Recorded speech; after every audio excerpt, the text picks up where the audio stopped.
Hello, and welcome to episode 108.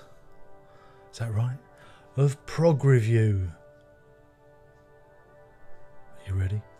If you haven't read the description, I shall be talking about this here album and this here album.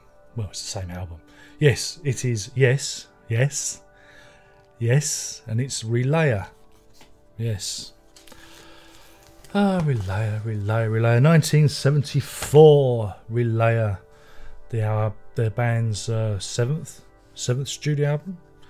The first one in a while not to feature Mr. Wakeman. Mr. Wakeman had toddled off. They thought, who do we get in? Who should we get in? And in come Mr. Vangelis from Aphrodite's Child. And he said, I play the drums. I play the keyboard. I play the guitar. I play the bass. I sing. La la la la. And they said, they looked at each other and said, this isn't going to work. So they got Patrick Moraz instead of Refugee. And he's from the Switzerland. So he brought a very interesting European slant to the music, I believe. It's a strange record. In some ways it isn't, in some ways it is, because it kind of follows the same format as Close to the Edge. You've got a long song and then you've got two smaller songs. So, thematically, or structurally even, they're similar. However, I call this Yes's punk album. Yeah, I know it's crazy, but I do believe the Gates of Delirium is a punk song. Well, it certainly sounded like a punk song when I first heard it on album. The original mix of it, it was so trebly, my poor ears were hurt somewhat. It's very abrasive. It's a very abrasive sound. It's a very strange sound, and it's kind of based on Tolstoy's War and Peace. Though I see it more of a there's more of a Christian allegory to it. I compare it more to the battle hymns. Oh yeah, the battle hymns of Christianity.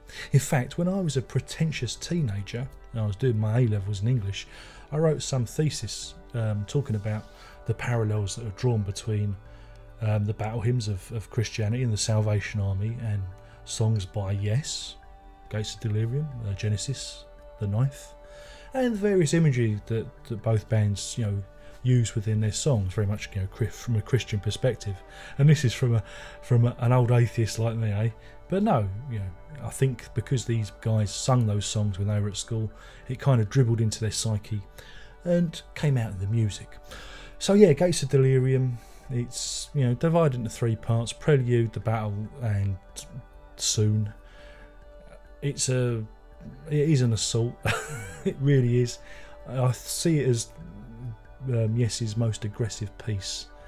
It really is, in your face, the battle scene, and it's very, very, very full on. So yeah, I mean, it's pretty cool in that respect. Now, what's the downside of it? Yeah, it's a bit long. It can overstay its welcome somewhat, but I always find the Gates of Delirium somewhat satisfying, more so than Close to the Edge. Email. And even though there are a few really bad tape edits in it where it jumps and goes off, you listen, you can hear it. I think it was recorded at Chris Squire's mobile studio and then mixed in London, some studio, Advision probably. And yeah, you can hear that. In terms of production, it's probably not their best sounding record because, well, the original LP version, it's like I said, there's lots of treble. The bass was kind of lost in there, but with the more recent CD remastering, it kind of solved that problem. It brought it out. I thought it sounded a much better piece, and it ends with the lovely Soon piece, which again is almost like a hymn. So there you go. You have War and Peace in 22 minutes. Flipping it over, if it was an LP, but it's not, it's a CD. You've got, he says, trying to remember the track listing. No, I'm gonna cheat and look at my notes. Sorry. You've got Sound Chaser, which is, I think, is the single most progressive piece of music that Yes ever recorded. It's where they're almost on the same footing as King Crimson, because you've got Patrick Moraz's jazz keyboard leanings. I mean, he's a much more freer player than Wakeman. Don't get me wrong, Rick Wakeman's a great technical, proficient player, but he's not jazzy in any sense of the word. He's very much an everyman. He's a workhorse of a player, whereas Moraz brought this, like I say, jazz sensibility to the playing, which is, again, you'd never heard but before in the band. I mean, the previous keyboard player was Tony Kaye, and he was like the one hand player, you know. So I think Moraz is slightly more proficient than Wakeman when it comes to flights of fancy and and going to whole new realms. So yeah, Sound Chaser's brilliantly bonkers. I love it. Just love it, and I love the way that it's so not Yes, and that Alan White really gets the chance to prove, the chance to shine as a drummer. I really love that track. And then you have To Be Over, which again is another lilting. You really do feel like you're drifting down the river when you listen to this one. It's a fine piece of music. I think it's probably the most perfect ballad that they did. It's better than that one, that one off of the album, the one with the bum on the cover. That one. It's better than that one. Wondrous Stories. Better than that one. I like To Be Over a lot, and I like the album a lot. Now, if you've got the 2003 reissue, you get 3 extra doohickeys tracks. You get a single version of Soon, which again is just that last section edited for radio play. Sound Chaser, which is edited down from 9 minutes to an amazing 3 minutes 13. I don't know how they did it, but they did. And you get a studio run through of Gates of Delirium, which is the band just going for it without Patrick Moraz. It's a bit different. Some of the lyrics are changed. You get the feeling that John Anderson improvising, and it's all right. It's something to listen to. The booklet's good. You get a history of the time, the places, and how the album was made. For me, the 2003 reissue is probably the best way to get the record. I think it's very good value for money. I think you pick it up for less than a fiver these days. And like I said, you've got a full history of how the record was made and the times, and some really good pictures.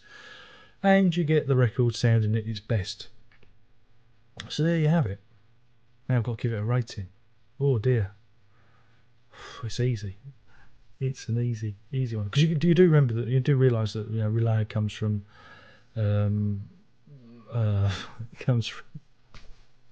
Tales from Topographic Oceans. That section. You know the section. He says, trying to find his notes again. The remembering. Relay, that one, and that's where they took the name from, and it's used on this album. God, I'm a font of all knowledge, aren't I, today? But I'm fulfilling my prog rock quotient on my channel for all you guys out there. So there you have it. Have I given it a rating yet? No, I haven't. I'm going to give this one, five curling snakes out of 5, because I think it is probably the best Yes album there is. Utterly biased review. I think it's best. It's better than Close to the Edge. Oh, it is progressive in every aspect. It's a little bit, as an album, I think it works the best, and I really like it. Yeah, definitely 5 out of 5. And the album sleeve, the album cover is probably Roger Dean's best work as well. So there you go. My name's been Darren Lock. I've been talking about Relayer from that old band Yes, and you've been a very patient audience to listen to me whittering on as per usual. Tune in for more exciting progressive rock tales of woe and misery, and albums that go ba da ba ba ba ba ba ba ba ba ba, etc., etc. I don't have a thing to say. Are you ready? A prog on. Oh yeah.